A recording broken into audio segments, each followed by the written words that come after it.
Huples cat. Back in March of this year, on the 11th, the United Kingdom based newspaper The Guardian did a quick article about the fact that the United Kingdom Costco has started selling food kits, doomsday food kits for the apocalypse, for $6,000 American,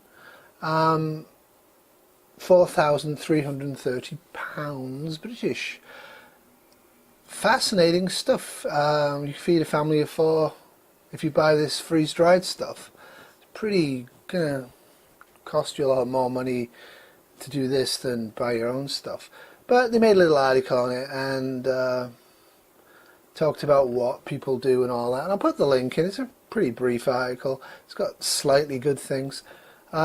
Miles thinks storing enough food to last a year might be slightly excessive. Most preppers are only storing enough for 3 months. I think that's true. I think it's a huge error. But there you go. But the fun part was the comments, and I want to read you some of them, because this is like normal lefty people reading comments on a doomsday article in the United Kingdom. Preppers never consider the emotional impact of the food they're eating. Most of this preserved food is so awful that after a month you'll be wanting to feed yourself to the zombies. However, if you include a small bottle of Tabasco and a couple of bars of chocolate, life isn't so bad. Totally agree. Vegan chocolate doesn't go off. It goes a bit white, but doesn't go off. Dairy chocolate, bad for you, and goes off. I make my own chocolate using organic cocoa powder, which has a long shelf life, adding coconut milk and maple syrup, chili powder and flavourings such as spice or fruit peel. Ingredients have a long shelf life, but once blended, the shelf life is counted in minutes. If anyone finds my corpse after Armageddon, please feel free to take my house keys from my cold dead hand and go into my garage and take away all the tins of spam I can't face eating without any reason less terrifying than the end of the world. Stuck with a year's supply of Costco prepper rations, I'd probably be the first out of the door into the nuclear winter. I built up my stock and then I used it the following year. I restock as I use it. Takes a bit of organising, but you also iron out wrinkles while they can be corrected. And that was actually from about the only person who actually identified as a prepper on the site. Apologies, this isn't me. This is me reading the stuff. Just because the stupid Americans do this does not mean Britain should follow.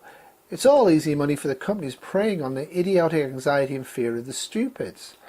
There is a whole industry preying on this fear in the United States, which very much there is. You should prep, I believe, and you should not be succumbing to fear, and you shouldn't be buying bad food in the hope that it'll never go off. Easy ways of buying food and preserving food that's a lot healthier for you and cheaper.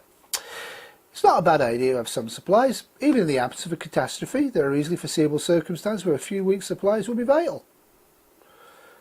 And then there are the huge catastrophes which happened 70,000 years ago to wipe out almost all of humanity. Well, that's true. 3 months' supply of food or a year's supply of food will not get you through that type of catastrophe. Natural disasters can quickly empty store stocks as well. During last week's snowstorm, add to this a little ice to take down power lines, as in Canada a few times in recent years, and one can easily move out food for 4 to 6 weeks or longer. I don't call being prepared for possibilities as being stupid. Agreed, a year's worth of freeze-dried horribleness is a bit much, but here in California I have a large plastic bin of non-perishables, not the highly processed garbage described in the article, in the event of an earthquake, wildfire evacuation, or both. I also have a go bag in my car in the event of the above and I can't get home. My reasons are environmental and reasonable, not zombies, apocalypse delusional. Saving up a $5's worth a week seems sensible, as long as the apocalypse doesn't happen too soon. The other problem is that you might eat the damn stuff to stop it going out of date. Stock rotation based on appetite might mean you end up with only tins of butter beans once the balloon goes up. I think that's fairly true. When you are rotating, I know I've noticed that online, people do rotate, you can tell they're not rotating all the stuff. Cans of baked beans, cans of Heinz Big Soup, the chicken is surprisingly acceptable. Cans of sardines. This last week, I had no water mains for 3 days. Thames Water phoned to ask if I had bottled water. Answer, yes, about 24 litres, bought in 1999 in case the Millennium Bug hit. Thames Water replied, Oh my God. I added that I'm housebound and pushing 70. Within 4 hours, a bloke called with 24 litres of Evian. Normally I wouldn't touch bottled water, tapped is fine. Normally. High quality reliable can opener, another in case the first one breaks. Couldn't care less about eating well. All the above won't last long, but would buy time for carefully weighing up suicide options. It's a debatable point whether the kind of people that would buy a prepper's pack are the kind of people who would be best to carry on the human race after a nuclear winter. Are some people really stupid enough to do this kind of thing? There I was thinking only some religious American loonies would be so daft. Seems a bit overly American to me. In the event of anarchy and starving neighbours attacking your compound, purchase a crossbow. Correction, if the world's fate is to be repopulated by prepped Yanks, I'd rather cack it in the nuclear fireball. Pass me the beans, please. A $6,000 food kit and not a single toilet roll? Sue them for making money out of vulnerable people. Scaremongering, it seems. Promising enough to feed a family for a year. And when the year is up, what then? Indeed, what then? Get gardening, get food seed saving. I remember my mother's emergency stash during the Cuban crisis. We were all advised to have a safe place to hide and a candle, a battery radio, food, tinned milk and water. Some of her friends buried seeds in steel cans in the hope they would survive the radiation blast. And having been snowed in during the winter more than once, sometimes with no electricity, I have an emergency winter box that I restock each year. It includes tinned fish, crackers, tinned fruit, dried milk, etc. and extra cat food. Keep the cats fed. Came in useful this year to prevent my cats from eating me. That's around 1 2/3 cans a day. That's costing you £12 for stuff with a shelf life of what? A couple of years, maybe 4? Since it's mostly dehydrated, you're still dependent on clean water over and above what you're drinking and a stove to heat it. Very true. About £1 worth a day per person of cans from Aldi, Lidl or supermarket budget ranges might not be a luxury dining, but you'd survive without having to worry about extra water, heating it, or a shelf life. Cans from the First World War have been opened, and aside from looking a bit pale and tired, they are still edible. Yeah, okay, most of them would not be. This prepper lark is not all it's cracked up to be. Ain't that the truth? Despite apocalyptic claims to the contrary, these people are self-stackers and stock cyclers. Every one of them, to a man, armed corner shopkeepers. Pretty much true, actually, if you look at a lot. Once you get beyond the 2 weeks prepping of survival rations, which is sane, and you get into the month, 2 months, 3 months, a year, you do kind of look like you're opening a corner store. The recent snow made me think about how vulnerable we are. I live in the middle of nowhere, so I've always have to keep a bit of stuff in case something goes wrong. But the local, i.e. 10 miles away supermarket is still struggling to stock its shelves, partly due to most of it coming from where the worst of it was, and some people panic buying once it was all over, ridiculously. It wouldn't take much arrive for us all to be in a mess. That's true. Rather than reverse solve climate change or hold world leaders accountable to working for peace, every idiot is embroiled in blame and stockpiling tins of old food. Yet another era in which the blind govern the idiots, or was it the other way around? I switched to eating whole foods plant-based some time ago. Good person. Coincidentally, I realised that the food's made for a resilient larder. They actually do, which is why I tell people to get at least one decent vegan cooking book, because if you're going to stock a lot of rice and beans and stuff like that, it's kind of nice not to make cheese sauces and stuff from dried ingredients. And eggs, without eggs. Many of our foods are dried pulses and seeds, all of which have a long shelf life and can be sprouted. And yes, indeed, sprouting is a good thing to do.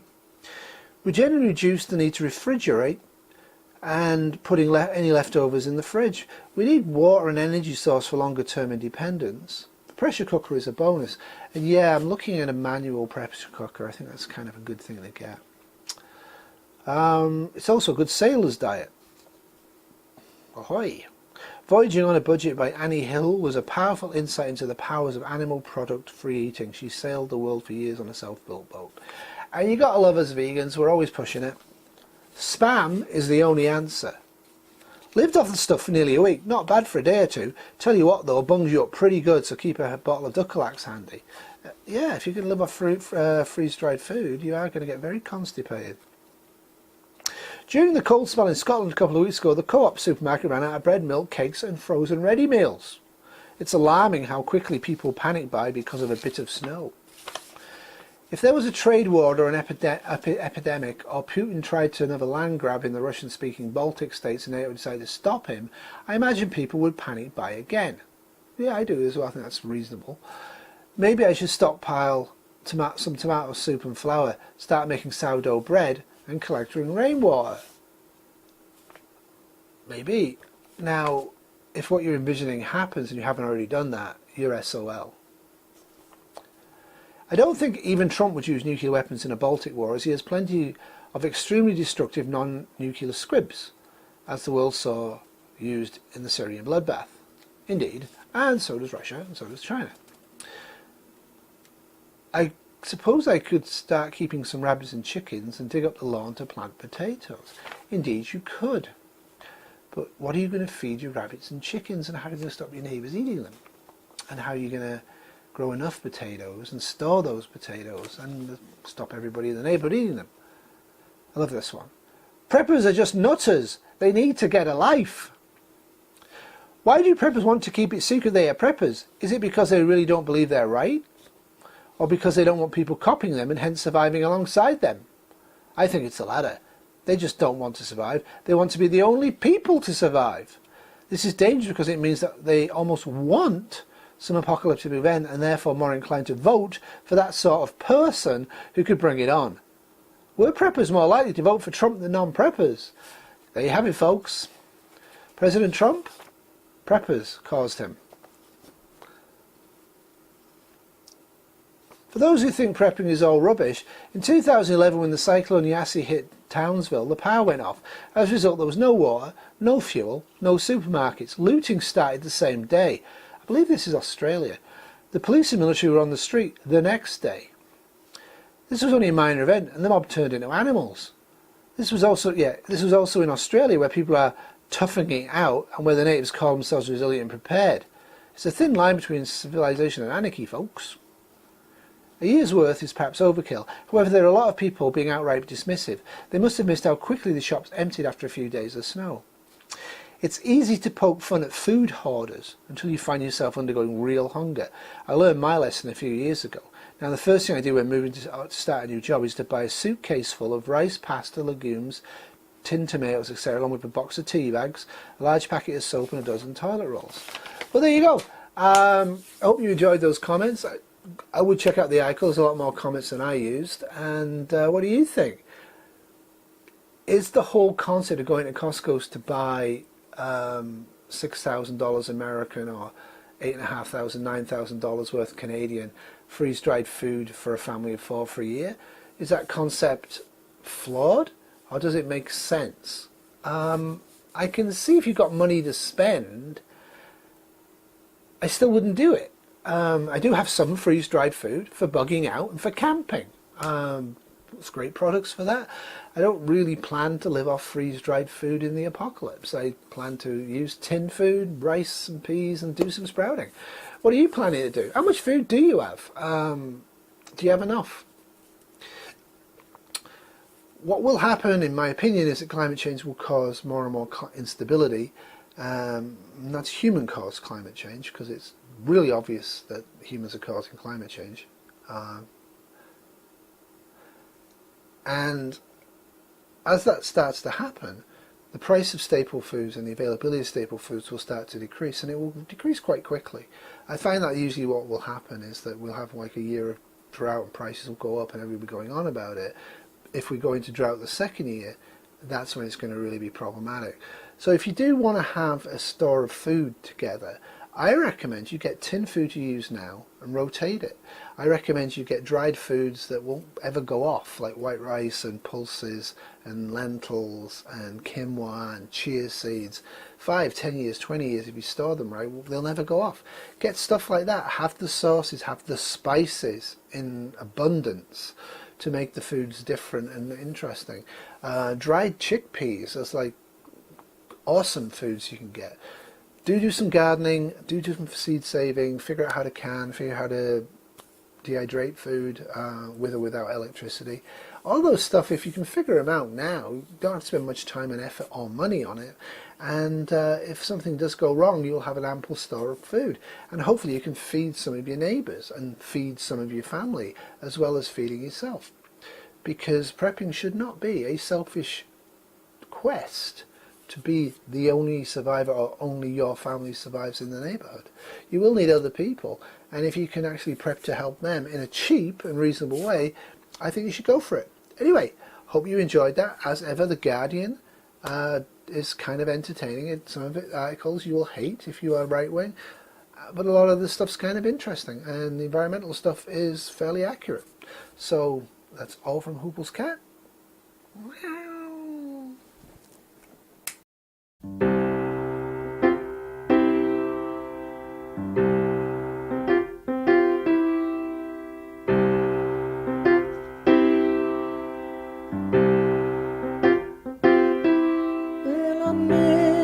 My mother, and I miss being her son. And as crazy as I was, I guess I wasn't much of one. Sometimes I